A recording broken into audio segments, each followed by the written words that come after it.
अथ फागुन कृष्ण विजया एकादशी कथा। युधिष्ठिर बोले, फागुन के कृष्ण पक्ष की एकादशी का क्या नाम है, सो कृपा करके मुझसे कहिए। श्री कृष्ण भगवान बोले, हे राजन, इसका नाम विजया है। ये व्रत करने वालों को सदा विजय देने वाली है। पापों को हरने वाली उत्तम कथा को मैं कहता हूं, उसे ध्यान पूर्वक सुनो। जब रामचंद्र जी ने वनवास के समय सीता और लक्ष्मण के साथ पंचवटी में निवास किया, तो सीता को लंका का राजा रावण हर कर ले गया। उस दुख से रामचंद्र जी बहुत दुखी हुए और उनकी खोज में वन में भ्रमण करते हुए मरणासन्न जटायु को देखा।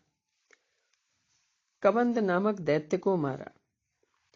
रामचंद्र जी से सीता जी का वृत्तांत कहकर जटायु स्वर्ग से धार गया। और फिर रामचंद्र जी की सुग्रीव से मित्रता हुई, वानरों की सेना इकट्ठी हुई। फिर हनुमान जी ने अशोक वाटिका में जानकी जी को देखा। राम जी की अंगूठी सीता जी को देकर बड़ा काम किया और फिर लौटकर सीता जी का सब वृत्तांत रामचंद्र जी को सुनाया। तब रामचंद्र जी ने वानरों के साथ समुद्र के किनारे पर जाकर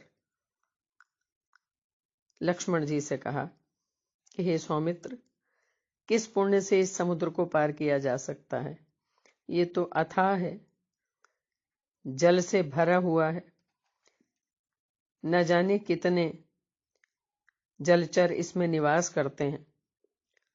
लक्ष्मण जी बोले, हे पुराण पुरुषोत्तम, आप तो आदि देव हैं। इस द्वीप में वक्दालभ्य मुनि रहते हैं। यहां से उनका आश्रम 2 कोस है। उन्हीं प्राचीन श्रेष्ठ ऋषि से पूछिए कि इस समस्या का समाधान कैसे किया जाए।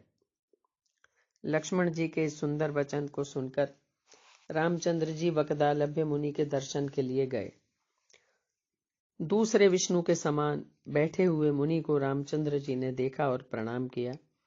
तब रामचंद्र जी को पुराण पुरुषोत्तम जानकर मुनि ये समझ गए कि किस कारण से इन्होंने मनुष्य देह धारण की है। ऋषि बोले, हे राम, कहां से आए हैं? रामचंद्र जी बोले, हे मुनि, मैं लंका जीतने को आया हूं। आप कृपा करके उपाय बताइए। मुनि बोले, हे राम, मैं सब व्रतों में उत्तम व्रत कहता हूं, जिसके करने से तुम्हारी शीघ्र विजय हो जाएगी और राक्षसों सहित लंका को जीतकर विशेष कीर्ति प्राप्त होगी।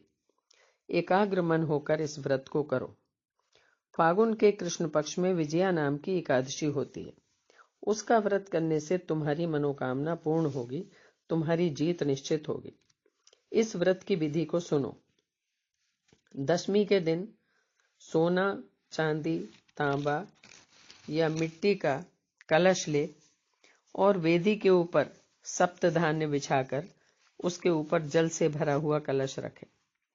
उसमें पंच पल्लव रखकर कलश के ऊपर सकोरे में जौ रखे और उसके ऊपर नारायण की प्रतिमा स्थापित करें।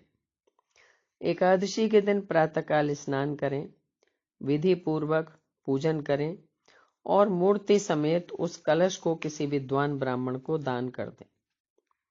हे राम, इस विधि से सेना समेत यत्न पूर्वक इस व्रत को करो, जिससे तुम्हारा कल्याण होगा, तुम्हें विजय श्री प्राप्त होगी। इस वचन को सुनकर रामचंद्र जी ने यथा समय विधि पूर्वक इस व्रत को किया। इस व्रत के प्रभाव से नल नील की सहायता और अन्य वानरों के सहयोग से एक पत्थरों का विशाल पुल का निर्माण किया गया, जिस पर राम नाम अंकित था, और पूरी की पूरी सेना इस विशाल सेतु से लंका पहुंच गई। लंका में जाकर भगवान राम ने रावण के साथ युद्ध किया और रावण को मारकर विजय प्राप्त की।